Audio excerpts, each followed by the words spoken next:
I'm Jordan Belfort, and this is Sales School. All right, short message from my number one sponsor, NetSuite. Here's the deal. If you're a business owner, you don't need them, NetSuite, to tell you it's tough to run a business, because it is, right? We all know that. Don't let QuickBooks and spreadsheets slow you down anymore. Now is the time to upgrade to NetSuite by Oracle. They're the world's number one cloud-based business system. They give you the visibility and control over your financials, HR, inventory, e-commerce, and more. You want to join over 24,000 companies using NetSuite right now. So schedule a free product tour now at netsuite.com/school. That's netsuite.com/school. I want to talk about a couple of different things today. We're in script week right now, so you better be working on your scripts, right? You got to get those language patterns exactly right. They got to flow like butter, you know. They got to be so silky smooth, you know.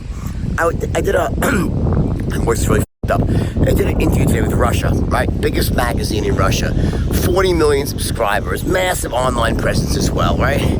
And they asked me, you know, what is the secret to, you know, and they said, well, the first question was, a script's important, right? I said, damn straight they are, you know? And they go, what's the secret? I said, the key is, okay, what's wrong? Why do most people, you know, either not use script as negative connotation? I'll tell you what it is. The reason most people either don't use scripts or they have some negative anchor towards scripts is because they used scripts in the past that sucked, that weren't actually usable. Let me explain. Unless your script is perfect, meaning it's of the straight line variety, where every word flows like butter, there's no tongue twisters, they make perfect sense. If there's something that's wrong, if they're written too technically, if they're not written in the spoken word, they're written in the written word, meaning that, you know, the way you write something in a book is very different than the way you say it. So if you have not written your script in a way that is written for the spoken word, which means lots of contractions and slang and you know, using complicated words that might be just above their knowledge base, your prospect's average knowledge base, but made so simple by the way you present them, the way you explain them, that you sound great. You sound like a real expert. See, a real expert, when they speak, they say things that while they sound complex, they make them really easy to understand. That's one of the secrets, one of the true secrets to writing a great script, that when you speak it, it's like, they're like, wow, man, that was, oh boy, like, you know, a couple of words there, oh boy, but yet they understood every word. You understand? There's a big difference between writing a technically proficient pattern that sounds great, but no one knows what the you were saying, right? That doesn't serve you. You're not going to close. It creates overwhelm, suspicion. They might be impressed that you're an expert, but not someone that's relatable. A real expert knows how to take the complex and make it simple to understand. It still might sound complex a bit, and still they're like, wow, but whoa, boy, that's really great. That's who people buy from. So please work on your scripts today. I want you to I asked you to go through your first 10. I want you to have 3 patterns. Make sure you can explain 3 independent reasons why this is a scream from the hilltops, airtight logical case, why they should buy it. And I want you to make sure you to order them first, second, third pattern, and make sure that each pattern builds on the one before it. Remember, you're framing a house. Frame goes up first, then the drywall, right? Then you put the paint on. You don't put the paint on first, or you make sure you got to run the electric behind the walls before you put the walls up, right? That's the same way when you frame an anti-logical case. Big picture to small picture, right? Don't go into the nitty-gritty first. Frame, don't front load. And each pattern builds on the one before it. That's the key. Also, remember, in the beginning, your opening patterns need to have a very strong logical underpinning, because we always create our airtight logical case first, right? Why? Because logic, the logical mind, serves as the human bull detector. And if we don't do that, what happens when you try to move someone emotionally, their mind goes, you get their right brain is stopped from moving because the left brain, the intellectual brain, says, wait a second, he hasn't made the logical case, something's I'm trying to be hyped. So what we do is we create the airtight logical case first, right? So they're like, okay, wow, yeah, that makes sense. I'm not buying, but boy, does that make sense. Oh man, what a good. Once you get someone thinking like that, like, yeah, makes perfect sense. I can connect all the dots, right? Then that frees them up to be moved emotionally. That's why it's logic first, emotion second. And remember, each one picks up where the one prior left off. So when we write a script, we don't just write our initial presentation. We include our looping patterns. We include all our questions during qualifying. And remember, your entire presentation, from the first word out of your mouth, you're closing.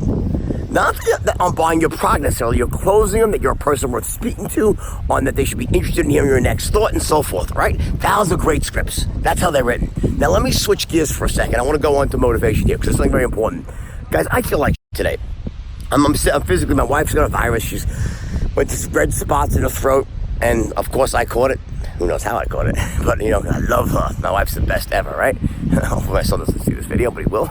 Okay, anyway, point is that I got sick. I'm feeling like, and today is, from the second I woke up, I have been going nonstop.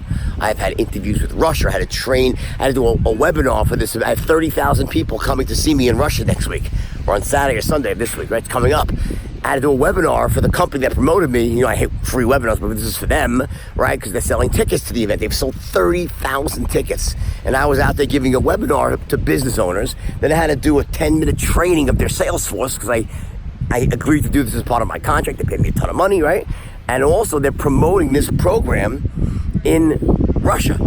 So they're going to roll this out. This is $9.95, and $14.95 with the daily motivations, right? So they're rolling it out, which is unbelievable. So I'm giving a little extra training for them, right, to make sure they understand the program.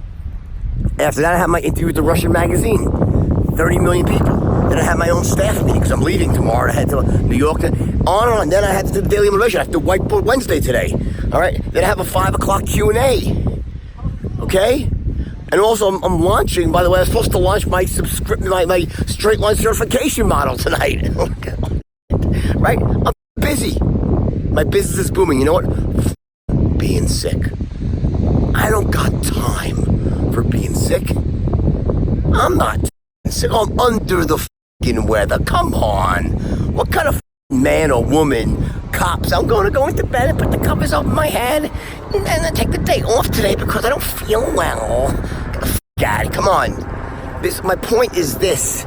We as human beings, we plow through these days. We work harder.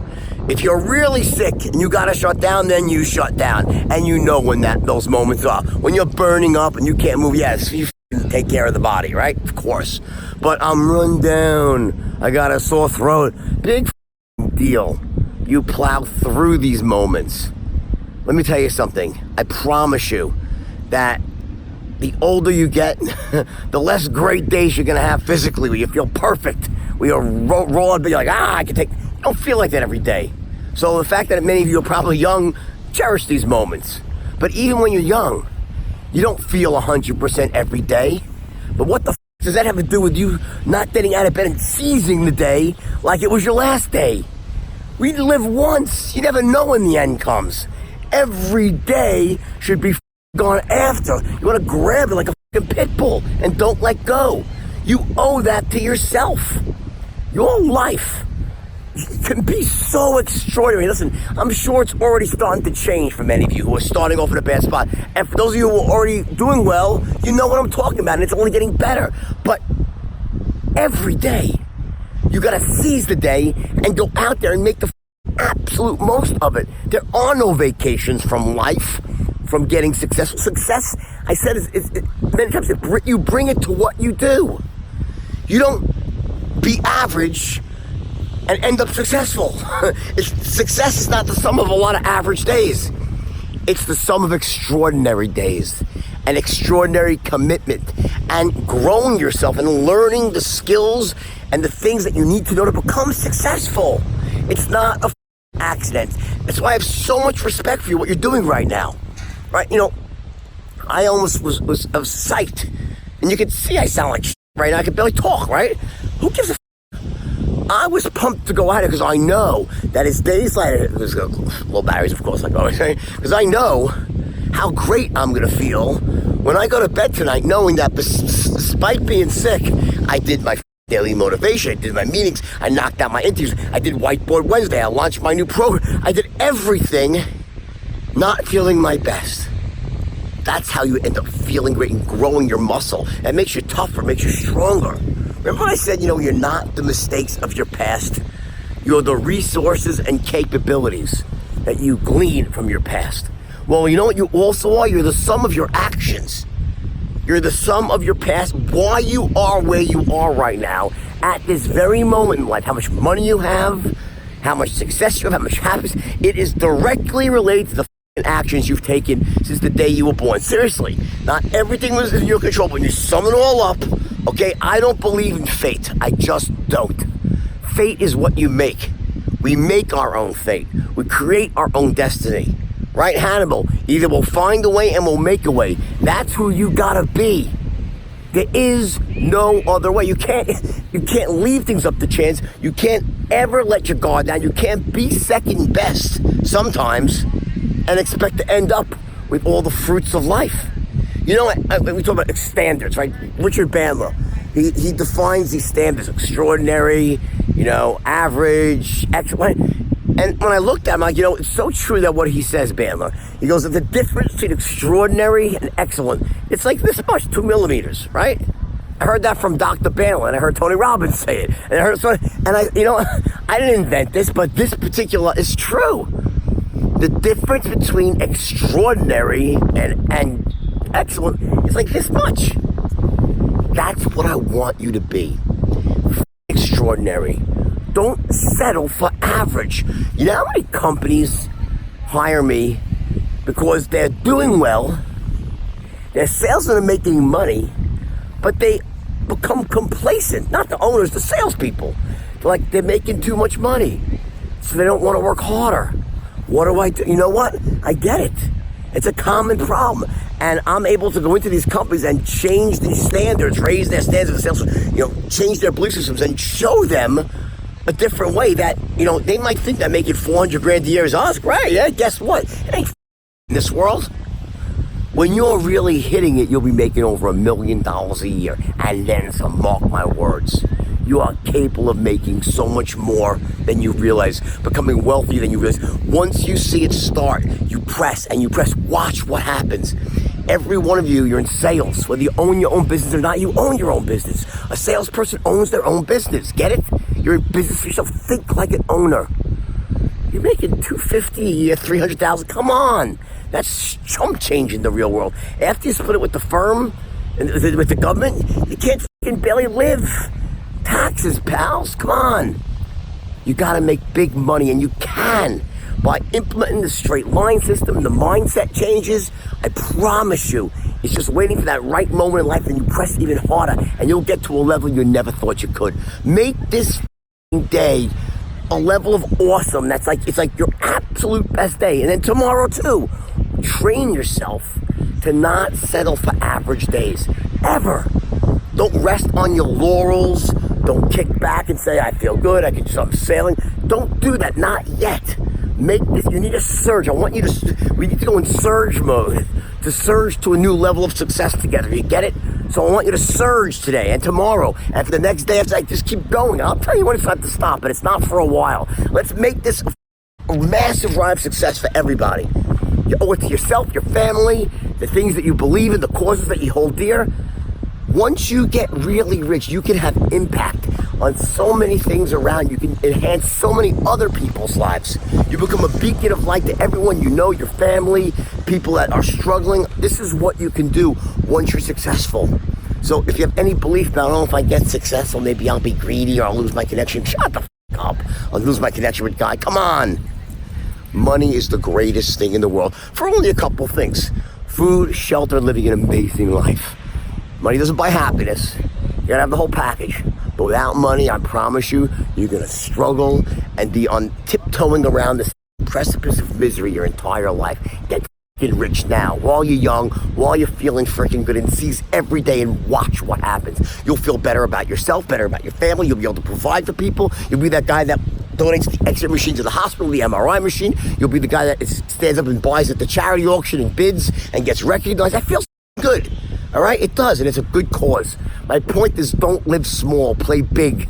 You owe it to yourself to play big. All right? I love you all. Let's seize the day and work on your scripts. Come on. Make sure that your language patterns are perfect. They flow like butter. Garbage in, garbage out. Excellence in, massive excellent out. The straight line system multiplies the work that you do. You put the work in, I'll make sure you get the results. So keep on keeping on. I love you all. Let's make it a great day. We'll talk again tomorrow.